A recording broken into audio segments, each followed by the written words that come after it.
Buenas noches, bienvenidos y bienvenidas a Con Todo Respeto, el programa de análisis y discusión de la Universidad de Guadalajara, aquí en el canal 44. Soy David Gómez Álvarez y me da mucho gusto darle la bienvenida a mis compañeros. Sonia, ¿cómo estás? ¿Qué tal, David? Buenas noches, Diego.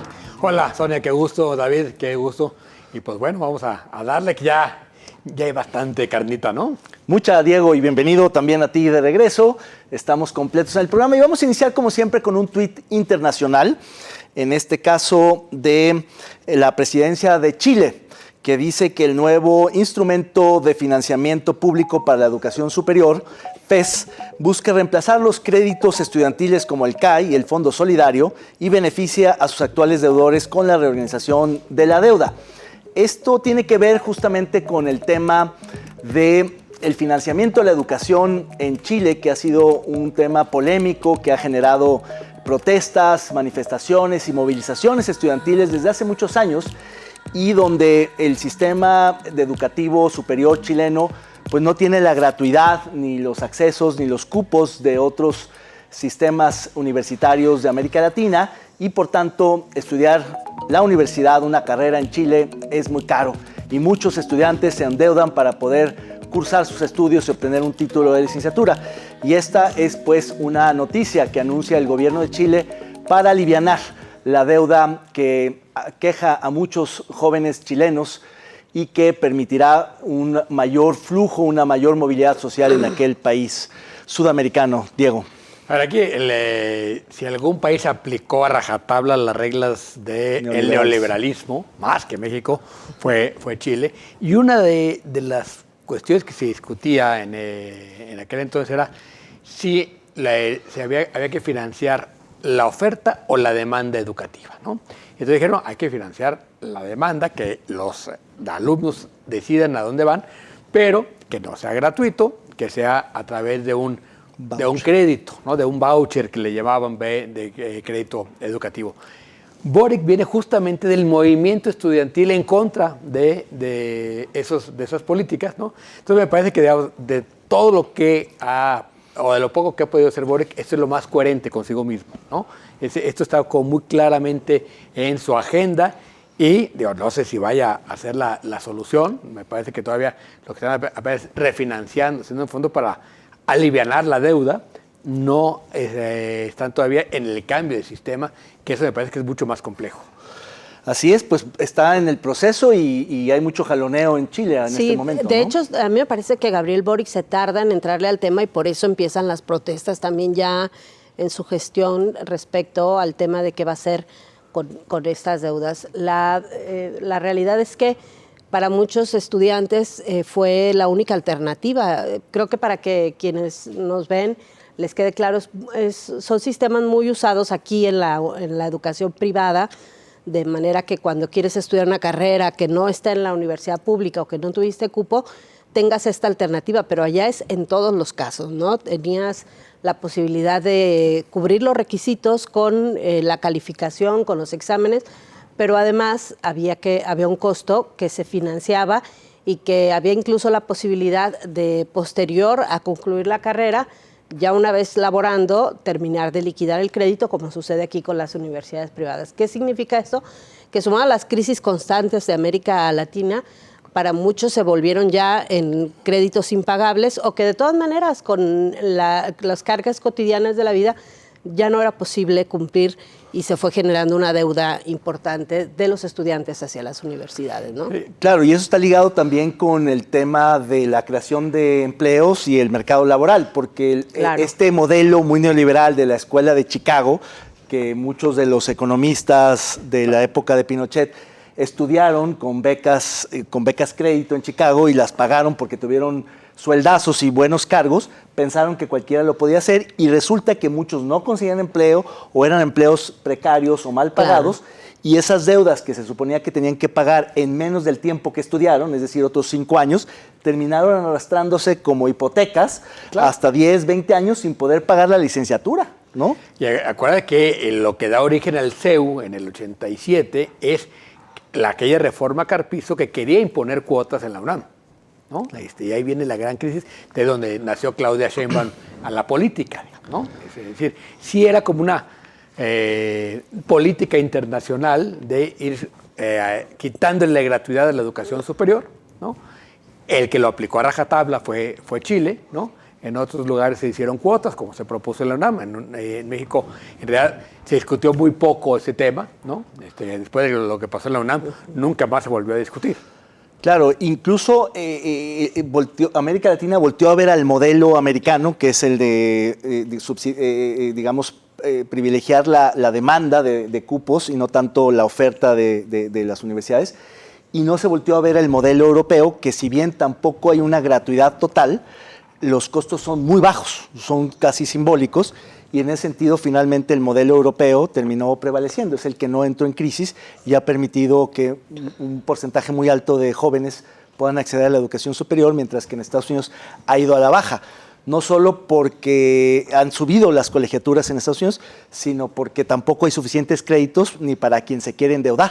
Sí, ni cupos. Entonces, ni cupos. Claro. Entonces, en fin, pues es un tema que vamos a seguramente a seguir de cerca, sobre todo por la discusión de las políticas en educación superior en este próximo sexenio, que tendrán un protagonista cercano. Bueno, vamos a ver un siguiente tuit que tiene que ver con la presidenta Claudia Sheinbaum.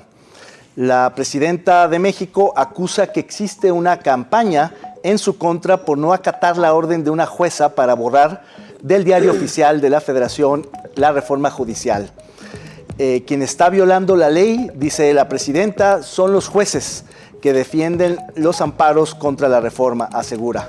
Y ha añadido distintas declaraciones donde ella dice que nadie puede estar por encima del pueblo, ella representa al pueblo y que la jueza no representa sino a un grupo de intereses del Poder Judicial. Estamos en una situación compleja, Erika. Perdón, Sonia. Sí, a ver, yo creo que lo que está a discusión aquí es si tienen los jueces las atribuciones para emitir estas sentencias en contra de la reforma al Poder Judicial. Y quizá más esta, que es la más extrema, ¿no? La que le ordena a la presidenta bajar del diario oficial de la Federación el decreto a través del cual se publica la reforma o se promulga. Nunca ha ocurrido esto, lo declaraba hoy Claudia Sheinbaum, nunca se ha bajado del diario oficial un decreto presidencial. Y creo que aquí lo que ha generado este conflicto es que la Presidencia de la República ha decidido desde las conferencias de prensa, otra vez como ocurrió en la administración pasada, tratar de debatir estos temas y no lo ha hecho por la vía legal, ¿no? Porque yo supongo que lo que tendría que hacer la Presidencia de la República es argumentar la incompetencia que tienen los jueces desde su punto de vista para emitir resoluciones en este sentido cuando se trata de una reforma a la Constitución, porque así lo dice la Constitución. Creo que al final quien va a decidir qué va a pasar con este tema es la Suprema Corte de Justicia de la Nación. Yo veo a la Suprema Corte cada vez más, ¿no? Sí, exactamente, y más tranquila en torno a este tema. Las resoluciones que ha emitido el Consejo de la Judicatura también respecto a los jueces y magistrados han sido determinantes, tanto la de enviar los cargos disponibles para someter a elección popular como la decisión de suspender el paro, que no todos los estados, Jalisco es uno de esos, que no lo han acatado. Me parece que ya hay señales de que arriba podrían estar cediendo ante el gobierno federal. Y bueno, con respecto a la campaña, lo que decía Claudia Sheinbaum es que se quiere hacer pensar que se trata de un desacato de parte de la Presidencia de la República, que el desacato se traduce luego en un delito, en un proceso penal, cuando no hay atribuciones por parte de los jueces. Es un tema que se tendría que dilucidar en lo legal, ¿no? Tú, Diego, ¿cómo estás viendo esta confrontación entre poderes? Me queda clarísimo que hay una interpretación de la ley absolutamente ya disparatada por todos lados, ¿no? Es decir, que un juez pueda ordenarle a la presidencia no emitir, suena como ya fuera de contexto, ¿no? Fuera de atribución, de proporción, ¿no? Ahora, también es sorprendente cómo rápidamente Claudia Sheinbaum asumió este papel de víctima, ¿no? Como era el presidente, todo es contra ella, todo es contra mí, ¿no? que me parece que esa parte, si ya había dicho el presidente que comparado con Claudio, el presidente López Obrador, que comparado con la nueva presidenta, él iba a parecer fresa, la verdad es que sí, hemos visto una Claudia Sheinbaum muy intolerante hasta ahora, ¿no? Es decir, en un talante cada vez más rígido, ¿no? Y en vez de atacar la resolución, lo que hizo de decir estos son los jueces corruptos, acusándolos de corrupción en una rueda de prensa, sin derecho de réplica, sin presunción de inocencia, me parece que también esa parte es terrible de claro, defensa de la República, a una reacción desproporcionada, una respuesta igualmente desproporcionada. Yo escuchaba a Diego Valadez, que me parece que es uno de los juristas constitucionalistas más interesantes y ecuánimes del país, decir que una reforma a la Constitución por una mayoría legislativa como con la que se aprobó, aún violando procesos legislativos, es inatacable y, por supuesto, irreformable. Es decir, no puede un juez o ni siquiera la Suprema Corte de Justicia de la Nación revertir una decisión donde claramente la mayoría se ha expresado. Alguien que critica la reforma judicial como Diego Valadez. En ese sentido, lo que creo que está sucediendo con los ministros de la Corte es que están midiendo un choque de trenes donde, al igual que ocurrió esta mañana y estos días entre estos jueces que han concedido amparos y suspensiones e incluso exigido que bajen o no publiquen la reforma judicial del Diario Oficial, lo que creo que están midiendo los ministros de la Corte es que en un momento dado, si ellos le dan entrada, van al fondo del asunto y declaran inconstitucional la reforma, el Poder Legislativo, el Poder Ejecutivo y el INE no van a acatar esa sentencia y, por tanto, eso terminaría por debilitar mucho más a la Corte que si conceden y negocian algo. Entonces, yo creo, coincido con Sonia, que el repliegue de Piña y de los ministros opositores, o mejor dicho, independientes, tiene que ver más con que ya midieron que en una crisis constitucional ellos pierden, no la presidenta, ni Monreal, ni Fernández Noroña, ni Tadei. Ellos ya están organizando la elección de los jueces del próximo año. Sí, a ver, claramente llevarlo a la ley constitucional lo que podría provocar es, digamos, retrasar la elección. No veo que puedan hacer nada más, ¿no? Yo creo que está ese arroz cocinado, simplemente son los pletitos en el arroz. Vamos a tener que ir a un corte, este es un tema fascinante, seguramente vamos a seguir conversando mucho de este tema a lo largo de este año, pero vamos a corte y volvemos. No le cambien, seguimos en Con Todo Respeto.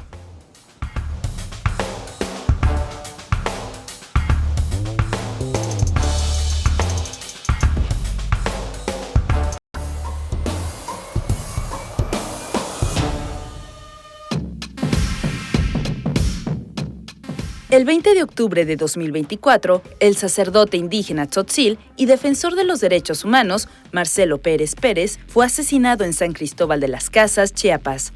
Tras oficiar una misa en el barrio de Cuxtitali, fue atacado por 2 hombres armados que le dispararon mientras se encontraba en su vehículo.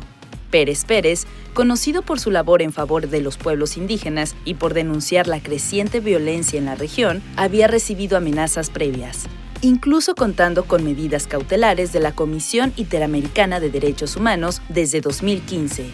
Su muerte ha generado una ola de indignación en la comunidad local y la Iglesia Católica, que han exigido justicia y el fin de la violencia en Chiapas. Chiapas es la cuarta transformación, dijo Claudia Sheinbaum en su última visita todavía como presidenta electa, acompañando al presidente López Obrador, y a partir de ahí se ha vuelto un polvorín Chiapas. Yo creo que fue un muy mal momento para declararlo. Lo cierto es que el asesinato de este sacerdote pone el dedo en la llaga a un proceso de descomposición ya muy largo en Chiapas. Ayer mismo veíamos que en la encuesta nacional de seguridad pública que realiza el INEGI, Tapachula, Chiapas, apareció como la ciudad más insegura del país, donde la gente se siente más insegura. 91% de la población no se siente seguro en esa población. Por el otro lado, el contexto de una lucha interna entre grupos indígenas, algunos, por supuesto, vinculados al crimen organizado, como puede ser el caso, denunciado por el obispo, el cardenal Arizmendi, en San Cristóbal de las Casas. Chiapas es el estado más descompuesto en esta administración, Sonia. Sí, yo no creo que sea que se volvió un polvorín a partir de la visita de Claudia. Me parece que estamos arrastrando ya a Chiapas como una bomba de tiempo desde los últimos quizá 2, 3 años del gobierno de López Obrador. La inseguridad para las comunidades indígenas, sobre todo en la zona de los Altos, ha sido tremenda porque vuelven a una situación muy similar a la que desató el movimiento zapatista, ¿no? Que es pues estos grupos antes armados, muy vinculados al PRI, ahora muy vinculados a la delincuencia organizada, con más poder, con mejores armas, y que tiene que ver con el tráfico de migrantes. Por eso Tapachula aparece, aunque no es la región, aparece como una ciudad muy insegura, porque ahí comienza el tráfico y la trata de personas con el tema de los migrantes. Está el problema de la explotación de recursos naturales, en los que Chiapas siempre ha sido muy atractivo para la delincuencia organizada, pero además un desdén de las autoridades. O sea, me parece que el hecho de que las comunidades vivan semiaisladas, que haya comunidades que tengan gobiernos autónomos, ha hecho que los gobiernos también se desentiendan de los problemas que agentes externos les generan, ¿no? Hace mucho tiempo que las comunidades como las abejas, los mismos zapatistas, dejaron de ser una carga para el gobierno, empezaron a resolver sus problemas de manera autónoma, y el gobierno, lejos de pues, reconocerles la forma en que se reorganizaron, lo que ha hecho es olvidarse de esas comunidades. Entonces, lo que hay en Chiapas, la verdad, es una bomba de tiempo. Sí, a ver, y efectivamente lo que vemos en la descomposición en Chiapas, que tiene una larga historia, como bien dices, desde las guardias blancas, que dicen, pero el gobernador está absolutamente ausente, como si realmente no pasara nada en Chiapas, y el gobierno federal tampoco. Es decir, no es un tema de preocupación. Yo que le mereció unos cuantos minutos en la conferencia de prensa para decir que la Fiscalía General de la República iba a tratar el caso. Siempre hablan de progreso y de inversión como si eso resolviera un conflicto tan complejo. Exacto. Yo creo que lo que existe en Chiapas es un desgobierno o un estado fallido. Yo coincido que es el estado más conflictivo del país, incluso por encima de Sinaloa. En Sinaloa la violencia quizá es mucho más cruel, mucho más agresiva, pero creo que está un poco más focalizada y tiene un número de víctimas alto en términos de asesinatos, de sicarios, de gente involucrada con el crimen organizado, pero el conflicto en Chiapas tiene, además de asesinatos como este y otros, tiene otras secuelas que son también muy, muy graves, como desplazados, empobrecimiento, tráfico, desaparecidos, trata, etcétera, etcétera. Yo lo que creo es que el gobierno federal siempre ha visto a Chiapas como una especie de símbolo mexicano donde está un poco el folclore y los indígenas y les gusta esta idea de pensar en el progreso sostenible para Chiapas, pero en realidad nunca ha habido una voluntad real de meterse a fondo, y en lo local hay un desgobierno absoluto. Este es el segundo sexenio consecutivo del Partido Verde Ecologista, uno de los aliados más perniciosos del oficialismo mexicano, que con esta capacidad de chantaje, de extorsión y de corrupción. Primero el PRI y luego Morena. Exacto. Pero entonces a estos gobernadores no se les toca, a pesar de los muchos indicios y evidencia de corrupción y de extorsión y de mal gobierno, de desgobierno, precisamente porque son aliados muy importantes en la coalición nacional. Entonces no pueden, digamos, apretarlo en lo local como sí lo hacen con otros gobernadores morenistas, que no tienen la misma capacidad de extorsión en la coalición nacional, en el oficialismo, y por eso son medio intocables, a pesar de lo ineptos y impericios que son, ¿no? Sí, ahora, el otro contexto es San Cristóbal de las Casas particularmente, que fue donde ocurrió este asesinato, que se ha descompuesto muchísimo. Es decir, es toda la zona de los Altos, ¿no? Pero particularmente San Cristóbal se volvió un foco del crimen organizado, de un control absoluto de barrios, de colonias por parte del crimen. De hecho, hace como un año hubo muchísimos enfrentamientos en la zona turística. Sí, exacto. En el mercado. Los cafecitos, sí, claro, de los europeos hubo balazos, sí, claro, y golpeados. O sea, ahí no matan tanto a balazos como a palazos, ¿no? O sea, es mucho más precaria. Es la forma de control, digamos, muy territorial, claro, ¿no? sí. Pero ahora, este sacerdote tenía una protección, entre comillas, dictada por la Convención Internacional de Derechos Humanos, la verdad es que el gobierno federal y estatal nunca lo atendieron. O sea, cuando hay ese tipo de amenazas, ¿no?, el gobierno federal se desentiende absolutamente hasta que luego sucede el asesinato y entonces sí ya empiezan a buscar quién es el culpable. Pero si atendieran estas resoluciones, digamos, de protección, pues también no hay manera de, no alcanza. de que haya protección individual para todos. Claro, que además, Diego, no hay que perder de vista el papel que juega la Iglesia en la protección de las comunidades originarias en Chiapas, ¿no?, que ha sido determinante, incluso en contra de lo que la Iglesia Católica en México le gustaría. Hemos tenido obispos y sacerdotes que se han metido en la defensa completa de los pueblos originarios y que incluso les han generado problemas y que los han movido de espacios. Entonces, es muy simbólico que se trate de un sacerdote por el papel que juega justamente en la protección a las comunidades, sobre todo en el caso de los tzotziles, que son comunidades muy involucradas con la religión católica. Sí, el mismo obispo Arizmendi decía que se trataba de un conflicto entre grupos indígenas, ¿no? A ver, no es el crimen organizado así en abstracto, sino en concreto vinculado a grupos indígenas que están ligados con el crimen organizado. Pero que son financiados por el crimen organizado, sí, y que reciben las armas. Creo que esta parte que mencionas me parece muy interesante porque efectivamente la Iglesia no es monolítica ni hegemónica, ni homogénea, y efectivamente... Sí, porque hegemónica sí es. Hegemónica sí es. Pero desde Samuel Ruiz hasta Arizmendi sí ha habido una parte progresista de la Iglesia Católica que sí ha estado muy del lado de los pobladores, los más desprotegidos, los más vulnerables, y quizá por eso hubo una reacción tan grande, tan importante, porque se trataba de un sacerdote querido, defensor de los derechos humanos, pues alguien que había hecho muchísimo por su comunidad y por eso pues provocó esta movilización, esta protesta y esta indignación. A ver si así el país puede voltear a mirar a Chiapas y hacer algo, ¿no? Esto genera, porque ha habido un montón de asesinatos, tenemos 80 diarios, ¿no? Pero me parece que tanto como el alcalde de Chilpancingo, Ulises Hernández, me parece que son, crímenes ya de otro nivel, que sí pueden generar una crisis. Claro.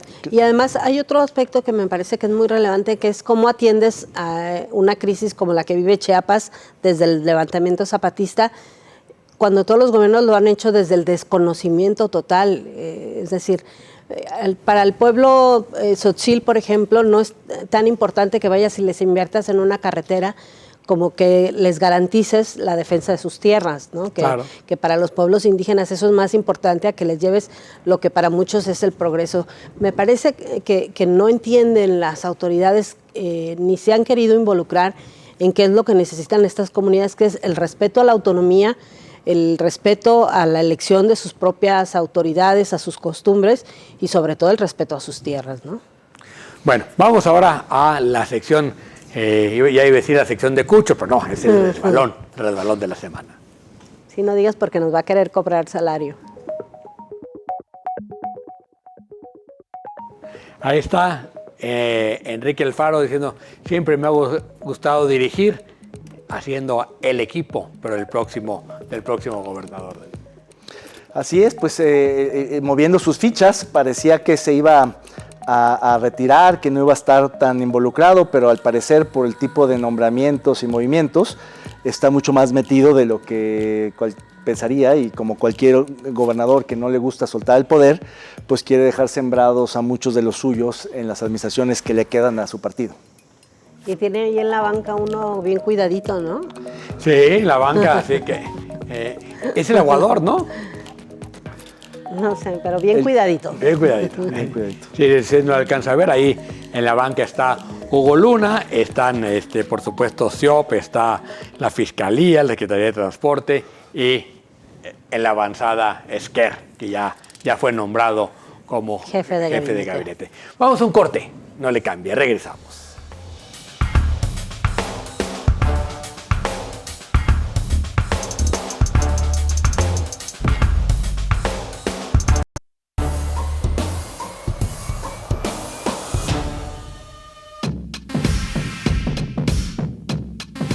La Sala Superior del Tribunal Electoral del Poder Judicial de la Federación ratificó de manera unánime el triunfo de Pablo Lemus como gobernador electo de Jalisco.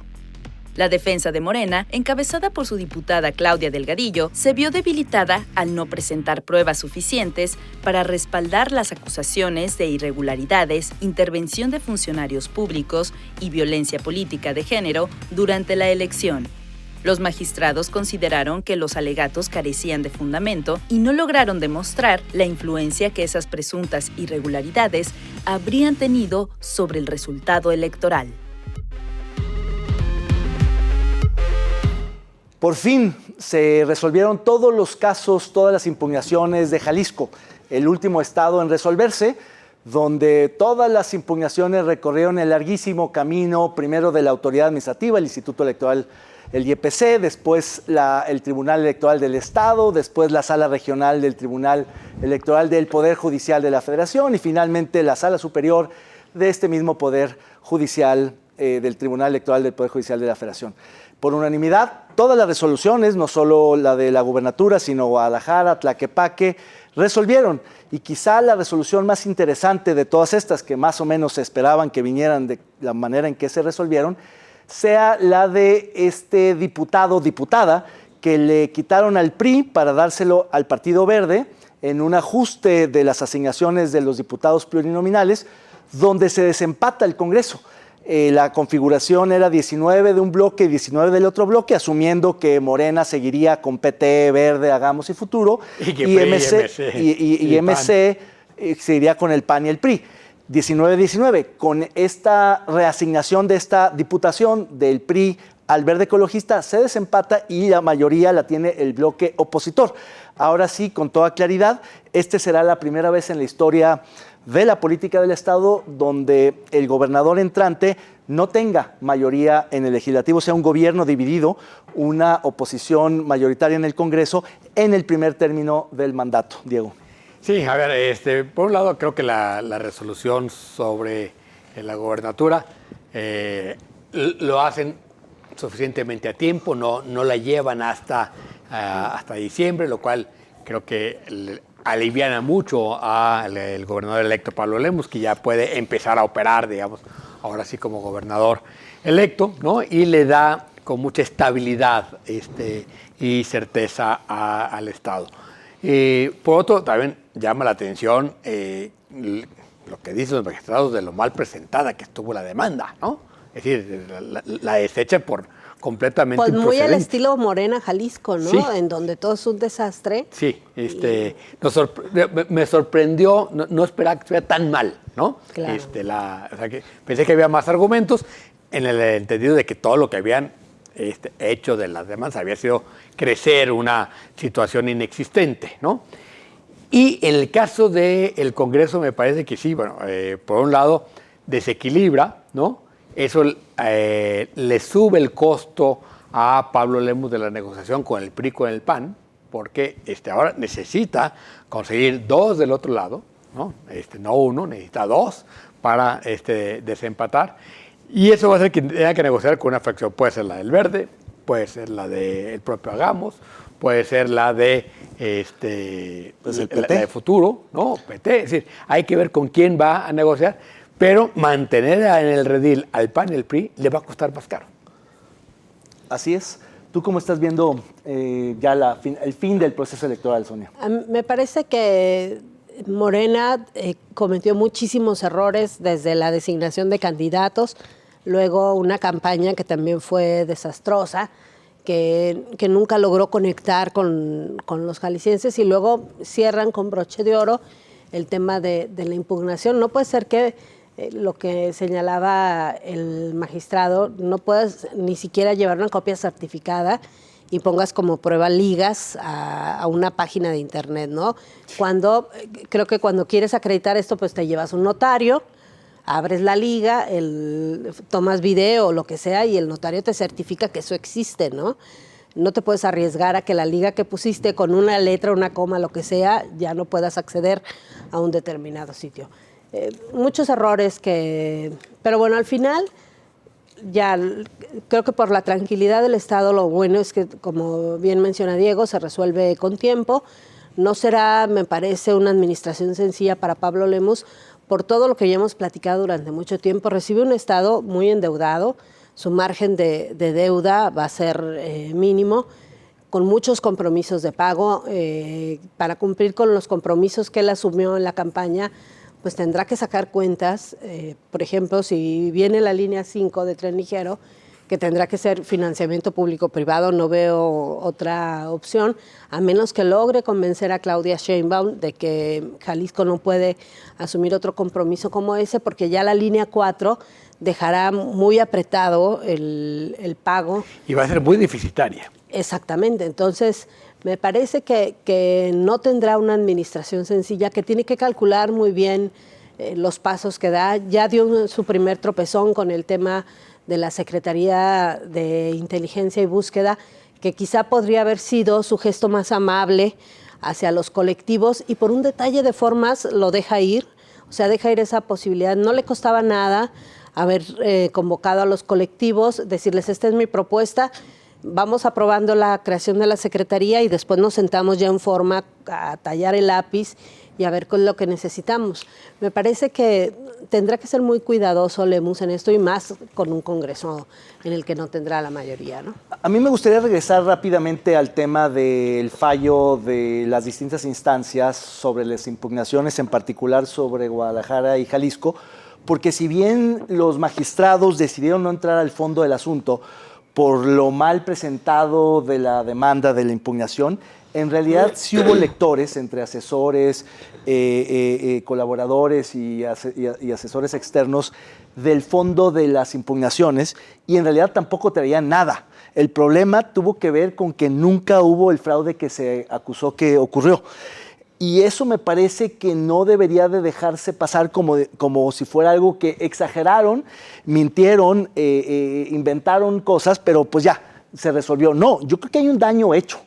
Y lo hemos discutido en estas semanas, en estos meses, donde buena parte de la opinión pública, y me consta porque alumnos, comentaristas, gente, de pronto dice, oye, se robaron la elección, hubo fraude, qué cochinero, y no fue tal.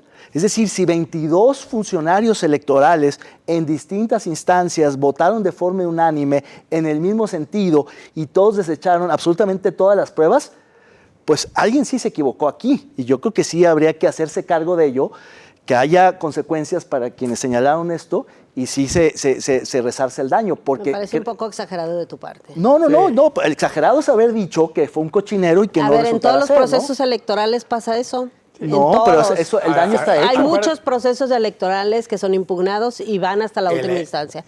No es la primera elección de gubernatura. El de Ramírez Acuña contra Jorge Arana. Un día antes se resolvió. El que llevó el proceso hasta el límite fue Enrique Ibarra. Bueno, es que Enrique Ibarra viene de esa tradición, justamente.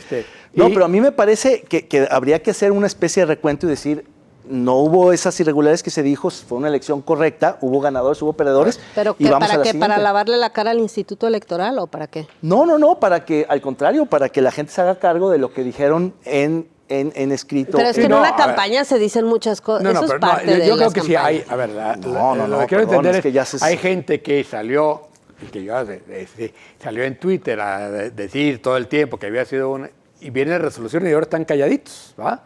No se hacen cargo. Tuiteros, periodistas, activistas, yo operadores. creo que más bien lo que hay que dejar claro es que son gente que está trabajando, que no son periodistas, que son parte de generadores de contenido, entre comillas, de campañas, que no se hacen cargo de sus palabras. Lo que no hay que hacer es creerles, ¿no?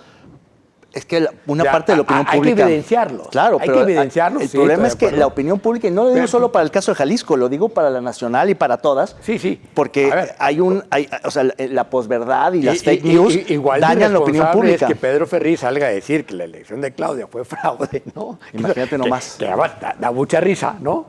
Claro. No, pero sancionar algo así me parece ya descabellado.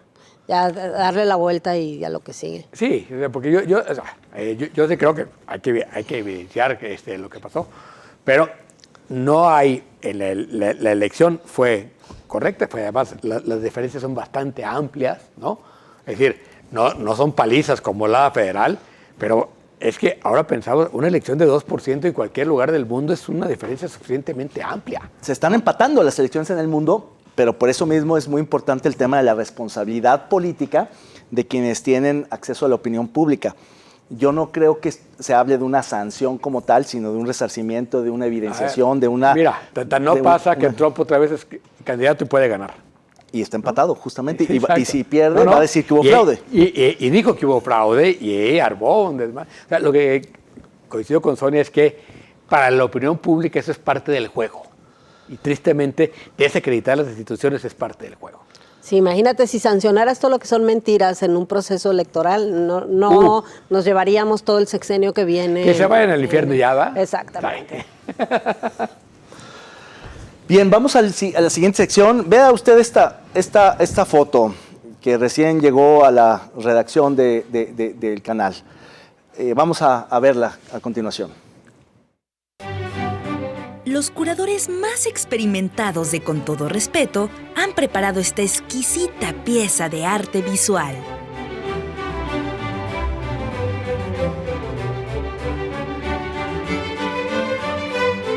Pues ahí el gobernador en el CODE. No es en el CODE. ¿Cómo le ponen? ¡Ole! Con su chamarrita del Madrid. Esa es la chamarrita del Madrid, ¿verdad? Sí, Yo le voy a claro. poner... Usted, póngale el nombre. Adelante. Pues ahí tiene al gobernador en el Comude. No, ¿dónde estará? ¿Cómo le ponen? ¿Qué nombre le ponen ahí al gobernador con su chamarra del Madrid? Yo le voy a poner el Cerca de su entrenador casa. del Me Vale Madrid. Del Madrid. ¿Tú, Sonia?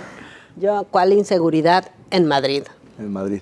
Yo le pondría Happy, uno de los legados del gobernador, Happylandia. Happylandia.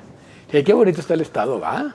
Qué tranquilo, Claro. se ve Puedes todo. ir al parque con tu hija. Sí, sin problema. Y ¿no? subirla al columpio. Sí. No hay ningún problema. Solo los que quieren hacer daño, señalando A los el que tema de la quieren que le percepción. vaya mal a Jalisco. Claro. A los que Yo creo que él no quiere que la vaya para Jalisco, ¿va? No, por eso está en el exilio. Ya muy pronto termina su gestión el gobernador Enrique Alfaro y con esto cerramos este bloque y volvemos en un momento. Seguimos Con Todo Respeto. No le cambien.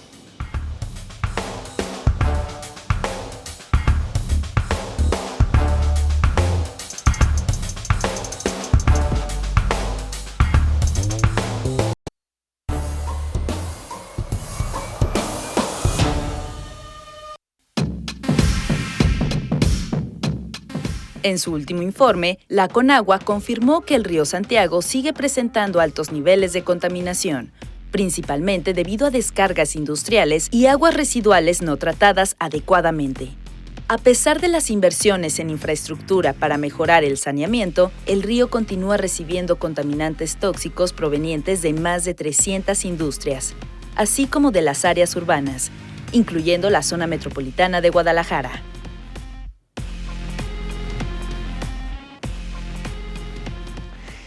Y ahora ese fue un tema que hizo enojar mucho al gobernador del estado hace unos meses, en concreto contra el periódico El Informador en ese momento, pero lo que fue su primer acto de campaña, ustedes recordarán que su primera actividad como gobernador fue ir al río Santiago y prometer el saneamiento. Hoy, 6 años después, nadie esperaba que estuviera completamente limpio. El problema es que siguen los asuntos estructurales sin haber sido tocados. Hay descargas industriales y hay muchísima descarga de diferentes drenajes urbanos y sobre todo de granjas porcícolas de la zona de Los Altos hacia el río Santiago. El río no recibió la atención que le prometieron y sigue siendo la gran deuda tanto del gobierno federal de Conagua, que lo tiene absolutamente abandonado, como del gobierno estatal, Sonia. Sí, el gobernador se ha molestado mucho con este tema cuando ha quedado acreditado una y otra vez que la inversión que él dice se hizo en el río Santiago fue en realidad un proyecto para dotar de más agua tratada, algunas de las industrias del Salto que ya tenían dificultades para tener acceso al agua, que no necesitaban agua 100% limpia y que para algunos procesos podían utilizar esta agua, que es lo que se dio con la ampliación de la planta del ahogado. Si revisamos las mismas mediciones del gobierno del estado a través del proyecto Revive el Río Santiago, que está monitoreando de manera frecuente diferentes puntos del río Santiago, te vas a dar cuenta que no ha pasado nada, que no hay ni una sola incidencia de esta inversión que hizo el gobierno de Enrique Alfaro en el presunto saneamiento que en realidad nunca se dio. No se redujo el número de empresas que arrojan sus desechos al río sin tratarlos y sobre todo, como bien señala, la agroindustria queda fuera completamente de la regulación en el tema de las descargas. Y para cerrar con broche de oro, pues está esta recomendación de la Comisión Nacional de Derechos Humanos respecto a las acciones que se tienen que emprender, que por fin se logra conjuntar al gobierno federal, a los ayuntamientos y al gobierno estatal, y que de última hora el gobierno de Jalisco se sale y dice, no, yo no participo porque yo lo que quiero que se ponga ahí es que yo ya invertí 3,000 millones de pesos, o sea, que yo ya hice lo que me tocaba y que de aquí para adelante ya no tengo que poner nada, ¿no? Sí, recordad, David, que prometieron 12,000 millones de inversión y quedó sumando todo. En una cuarta parte. La planta quedó en una tercera parte. Van como en 4,000, pero le sumaron hasta la gasolina del coche para ir, ¿no? Sí, efectivamente. Yo creo que el río Santiago es uno de esos casos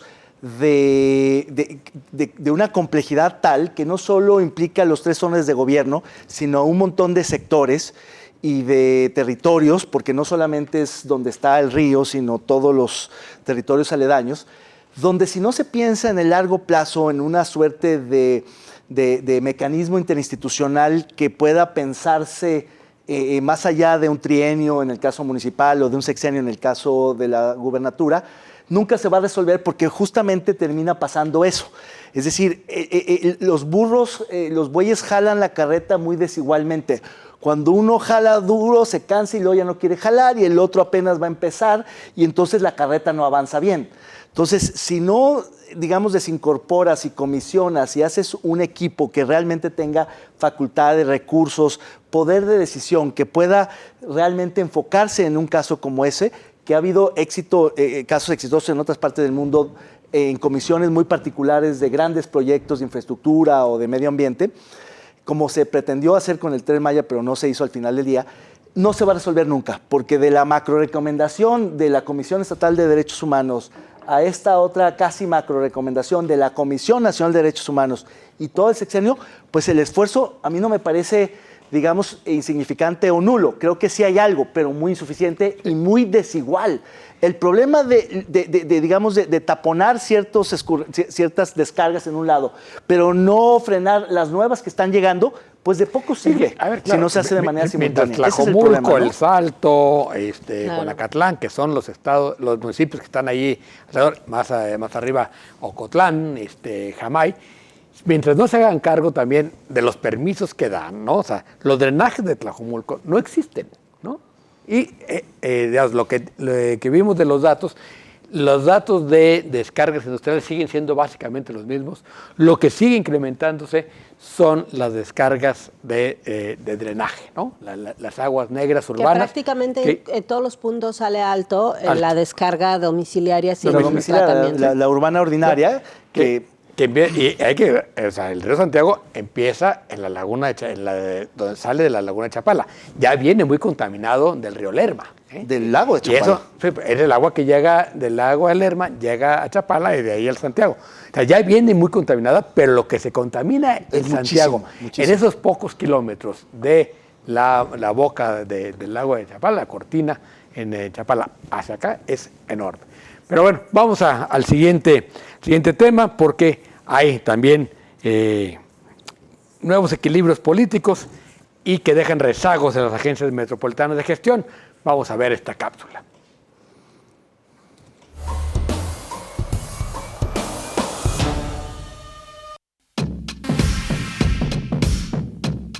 Nuevos equilibrios políticos dejarán rezagos en las agencias metropolitanas de gestión. El principal tema, la Agencia Metropolitana de Gestión de Residuos, que daría vida al CIAPA de la basura, no avanza ni un ápice. El problema de fondo es que los nuevos alcaldes emanados de Morena buscan un cambio en la conformación del Instituto Metropolitano de Planeación, pues sugiere que se ha comportado como un área técnica que ha permitido el crecimiento desordenado y acelerado de la metrópoli. Y bueno, efectivamente, el tema del Ciapa de la basura, como lo bautizó en su momento Pablo Lemus, está cada vez más lejos. Las discusiones... O más cerca del Ciapa. Sí, o más cerca del Ciapa, terriblemente, sí, porque además usó un modelo ya que está justamente muy superado. Se va acercándole. Pero además CAPSA ya en plena negociación con los alcaldes para quedarse en la gestión de los residuos sólidos de la mayoría de los municipios metropolitanos y la lucha por el control de quién tiene mayoría o quién va a tener mayoría en el Consejo Metropolitano, que finalmente es el que está por encima del Instituto Metropolitano de Planeación. Morena tendría mayoría en este Consejo. Fíjate que a mí me parece más bien que lo que ha ocurrido con el tema de la metropolización es que ha servido para que los alcaldes se desentiendan.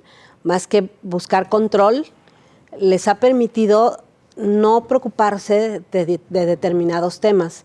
Revísenlo, o sea, el Ciapa, ¿cuándo has visto un alcalde preocupado porque no haya agua en su municipio o porque el agua llegue contaminada y se meta y vaya y revise en el Ciapa qué está pasando o cuestione al director del Ciapa? Nunca, ni siquiera los de otro partido político.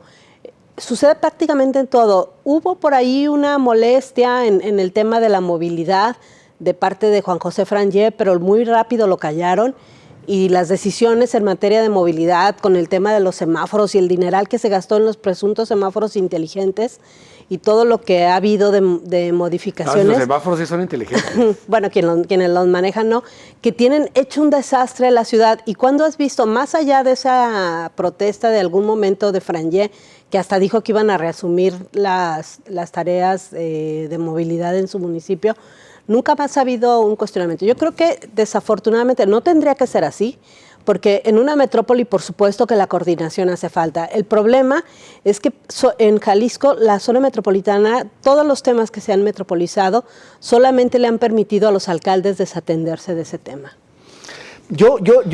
Efectivamente hay una parte donde los alcaldes se desentienden, y les quitan facultades, les quitan recursos, pero me parece que debería de ir hacia una metropolización en muchos casos como en este, porque de otra manera, de forma fragmentada, les va muy mal a los alcaldes en solitario. De las dos formas les va mal, ¿eh?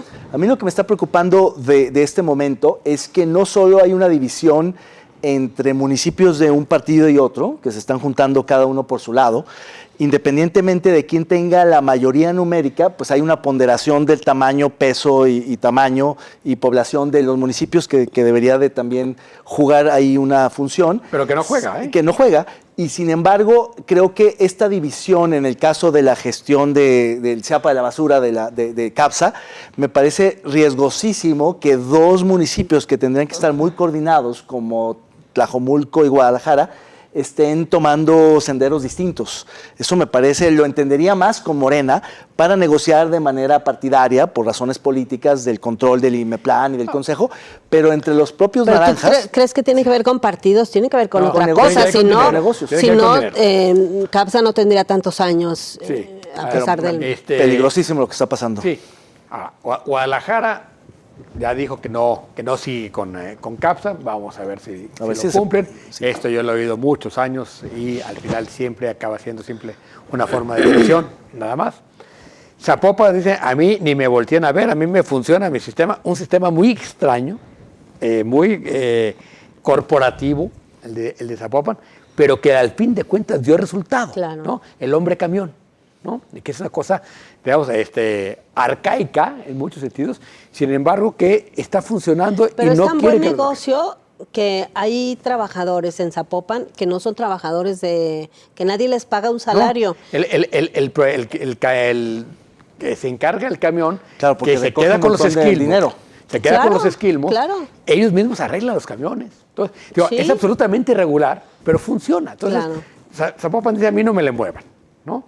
Y Tlaquepaque y Tonalá, ¿no? Que están también, digamos, son los que más sufren a CAPSA, porque donde menos... Que en Tlaquepaque se salvaron porque había ganado la concesión CAPSA y se las tumbó un tribunal porque hicieron una de trampas tremendas en la licitación. Pero están muy presionados por CAPSA, Tlaquepaque y Tonalá, y Guadalajara si todos se regresan con CAPSA o siguen con CAPSA, quedaría aislada Guadalajara. Si Guadalajara deja CAPSA, CAPSA se va. El gran negocio es Guadalajara. O sea, sin Guadalajara no hay negocio. Los demás son negocios paralelos, ¿no? Entonces, me parece que lo que... Y veo un instituto metropolitano absolutamente dibujado. Claro. ¿No? O sea, ese es el gran tema aquí, que no hay...